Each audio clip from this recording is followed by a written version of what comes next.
mais um Literatos. Nesse vídeo nós vamos estar fazendo review, falando a verdade sobre alguns manuais de filosofia, do qual nós já apresentamos como indicação em outro vídeo, mas nesse vídeo nós vamos estar falando mais especificamente. Todos sabem, nós fizemos um vídeo de indicação de manuais de filosofia, um vídeo geral de indicação de vários manuais de filosofia, de história da filosofia. E nesse vídeo nós vamos estar falando especificamente sobre uma série, certo? De manuais do qual nós já apresentamos, certo? Agora, como esse vídeo vai ser específico sobre essa série, então nós vamos estar dando detalhes de qual não há naquele vídeo só especificamente sobre aquele manual, certo? Os manuais em questão, eu tenho aqui 3 volumes. Vejam bem aqui, ó. História da Filosofia, de Anthony Kane, pela livraria Loyola. Nós temos aqui Filosofia Antiga, Filosofia Medieval e Filosofia Moderna, certo? Ainda falta para mim o manual de Filosofia Contemporânea, mas vocês podem ver que são manuais interessantíssimos, uma arte muito bonita, né? Esse negócio dos quadrinhos aqui, essa capa preta. Na versão original em inglês é diferente as capas, o design. Essas capas não são moles, não são nem moles nem duras, são mais ou menos, né? Mas tem uma rigidez, tem orelha para você marcar o lugar, né, onde você parou. Eu gosto muito, fica muito bonito aqui na biblioteca, você bota ali na estante, fica bonita, certo?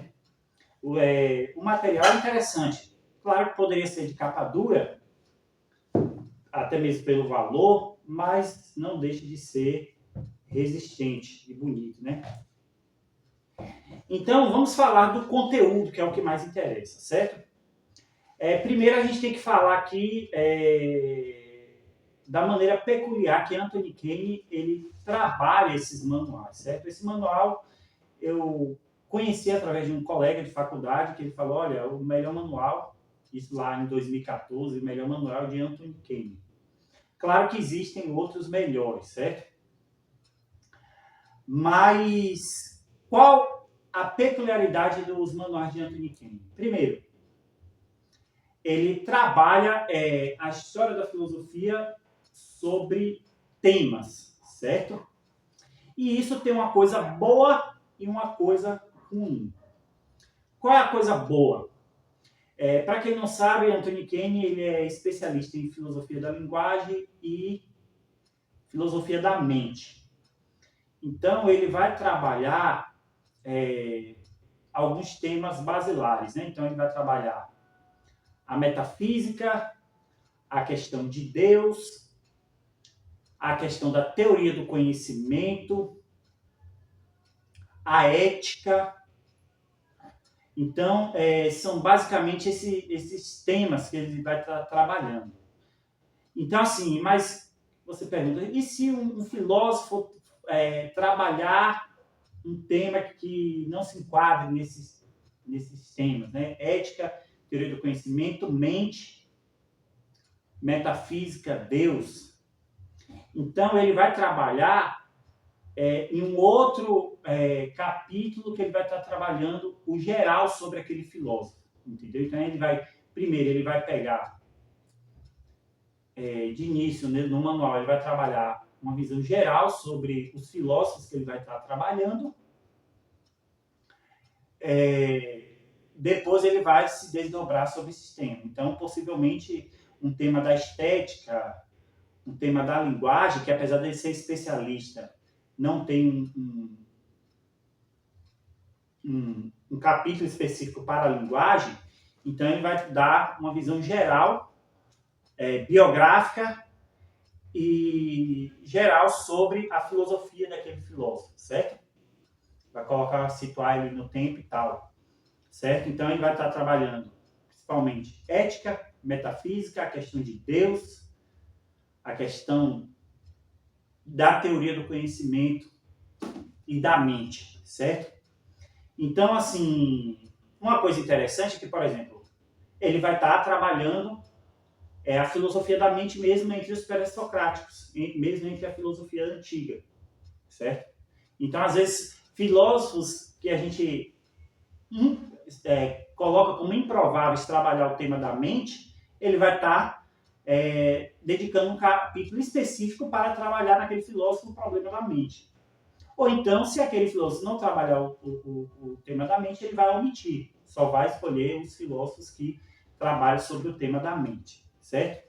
Então, assim, qual o ponto negativo? O ponto negativo é que, por exemplo, um tema que é basilar na filosofia, que é a estética, qualquer curso de história da filosofia, qualquer curso de filosofia vai ter pelo menos uma matéria dedicada à estética, ele não vai estar trabalhando.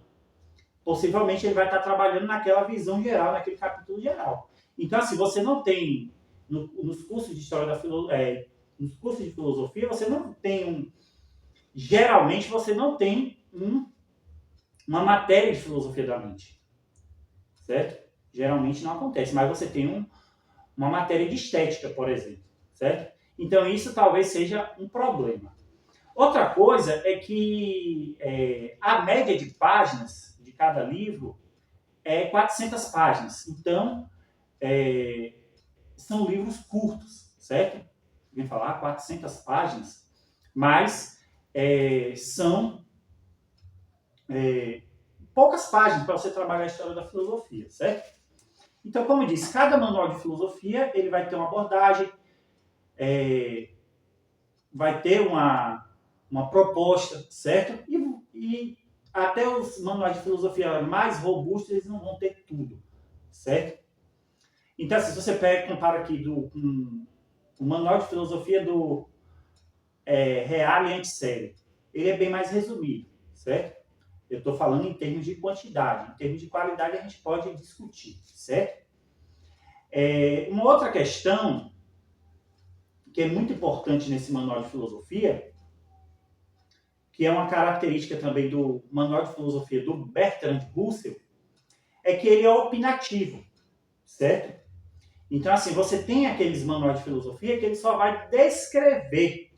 Muito embora ele possa problematizar as questões levantadas, ainda assim tem aquele manual que ele não vai dar opinião própria. Entendeu? Você percebe que o autor ele não dá uma opinião própria, ele simplesmente levanta as objeções, as possíveis dificuldades daquela corrente filosófica, daquele filósofo, certo? Mas nesse caso, por exemplo, quando você pega um manual aqui de filosofia medieval, né? E ele vai trabalhar Tomás de Aquino, as 5 vias, Anthony Kennedy já fala que as 5 vias, eles não resistem, por exemplo, à ideia darwinista, entendeu?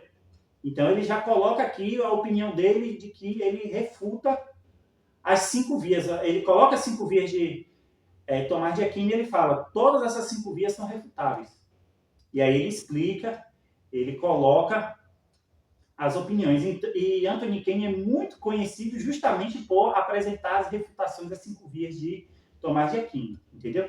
Então isso pode ser incômodo para alguém que está lendo, certo? Mas, assim, o que diferencia esse manual de filosofia do manual de filosofia de Bertrand Russell, que também é bem opinativo, é que, assim, mesmo ele opinando, e nesse caso refutando as 5 vias de Tomás de Aquino, você não percebe algo pessoal, entendeu? Como se ele tivesse uma opinião ou um gosto pessoal por uma corrente filosófica ou um filósofo, entendeu? Então, assim, a abordagem dele transparece ser bastante impessoal, entendeu? Que isso é bom, entendeu? Então, assim, se você quer um manual de filosofia não tão opinativo, você vai para o Antisérie e do Giovanni Reale, por exemplo, entendeu? Mas ele vai ter opinião. Por exemplo, quando ele pega a filosofia moderna aqui tem uma parte que ele vai falar sobre Berkeley e a questão da existir e ser percebido. Então, ele refuta também nos diálogos de Hillas e Philonos, que é um dos livros de Berkeley. Ele mostra a dificuldade que Berkeley tem naquele diálogo, que ele coloca na argumentação daquele diálogo. Entendeu? Então, assim, é um insight interessante. Mas para quem quer simplesmente saber a opinião ou a descrição daquela corrente filosófica ou daquele filósofo, pode ser um problema. Entendeu? Então, essas são, talvez, uma dificuldade, entendeu? Então, assim, por ser de, em média, 400 páginas, eles são manuais resumidos, certo? Resumidos, se comparado, por exemplo, ao do Giovanni Reale Antissérie e até mesmo na grande obra do Frederick Cockleton, né? Que é considerado o maior manual de filosofia que existe. Né? Você tem o do Chatelet e do Berrier, que também são maiores, certo? Mas esses livros eles não deixam de ser interessantes e necessários. Por quê? Só a ideia de você dividir por temas, e aí o fato dele dividir por temas, ele também vai ampliar a discussão. Entendeu? Ele vai dedicar mais páginas para a discussão da metafísica, de Deus, da questão da epistemologia, entendeu? Então vai ter uma discussão específica só sobre aquele tema. Então, por exemplo, a questão de Deus. Eu acho que o problema de Deus poderia entrar na questão metafísica, entendeu? Você já discutiria a questão de Deus na metafísica. Mas o Anthony Kane ele decide dividir essa parte, descrever a parte, certo? Mas, assim, são manuais de referência, são manuais fantásticos, não deixam de ser bons, entendeu? Não coloca aqui como manuais ruins ou que tem problemas até mesmo de interpretação, mas, assim, existe aquela dificuldade. É um autor que trata sobre toda a história da filosofia, certo? Outra coisa, a despeito dele falar dos filósofos e da filosofia, uma coisa interessante é ele trabalhar a questão das biografias dos filósofos e colocar, inserir no seu contexto. E também, assim, a gente espera que manuais de história da filosofia vai tratar só sobre filósofos clássicos específicos que a gente trabalha na academia. Mas não, ele vai trabalhar aqui revoluções científicas, ele vai trabalhar o contexto, assim como o daquele do Danilo Marcondes, certo? E assim, eu esqueci, ele trabalha um dos temas também a física, né? Física, metafísica, epistemologia, Deus e mente.